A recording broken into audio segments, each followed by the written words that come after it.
After the release of Chapter 1156, what can we expect from Chapter 1157 of One Piece? Today, I'll bring you all the dates you need to remember, whether there will be a new chapter next week or not. And I'll also talk a bit about One Piece Day, so don't go anywhere. Hey everyone, welcome to the channel. I'm here with more updates about One Piece and especially about Chapter 1157.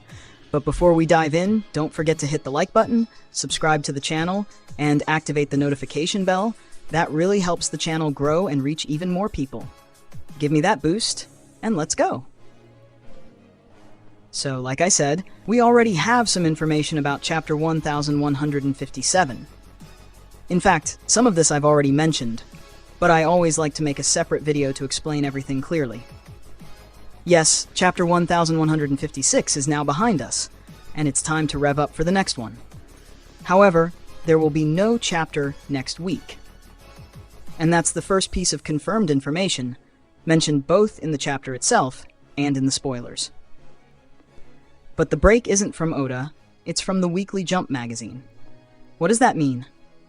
Oda has already submitted the chapter to the editors, but the magazine chose to hold the release until the following week. Now, what usually happens when there's a magazine break is that the spoilers still leak, sometimes even earlier than usual.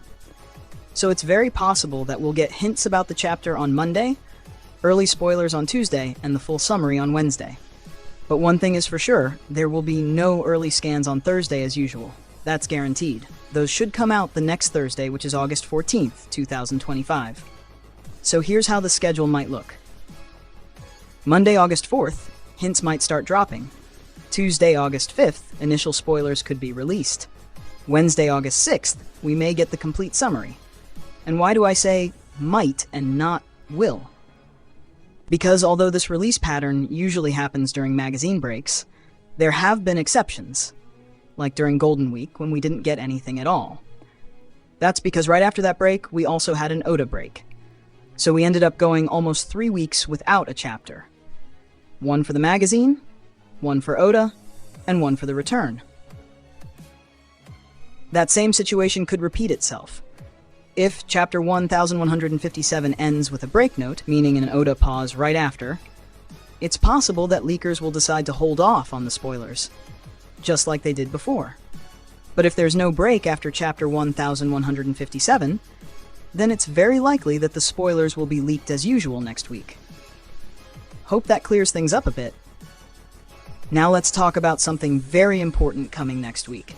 Actually, at the end of next week, the One Piece Day celebration. It's happening on August 8th and 9th, 2025. This event is huge because one thing has already been confirmed. There will be a new One Piece game announcement, likely a mobile game. There's also buzz about a potential trailer drop for the second season of the live-action series, and maybe even a teaser for the One Piece anime remake, which has been in development but with little info revealed so far. Remember, both One Piece Day, which happens mid-year, and the Jump Festa, which takes place at the end of the year, usually bring us major One Piece news. I fully believe we'll get something big here, maybe even a hint about a new movie. So yeah, next week is shaping up to be pretty full for One Piece fans. We might get spoilers, we'll definitely get One Piece Day announcements, and all of this means the week won't be dead at all, even if there's no official chapter. And don't forget, Chapter 1157 might finally bring us the long-awaited appearance of a certain God of War moment. A lot of fans have been hoping for it to show up in this chapter. So what are your expectations for Chapter 1157? Let's talk in the comments. If you enjoyed the video, don't forget to leave a like, subscribe, and activate the bell so you don't miss anything new. Thanks for watching, see you next time, and take care.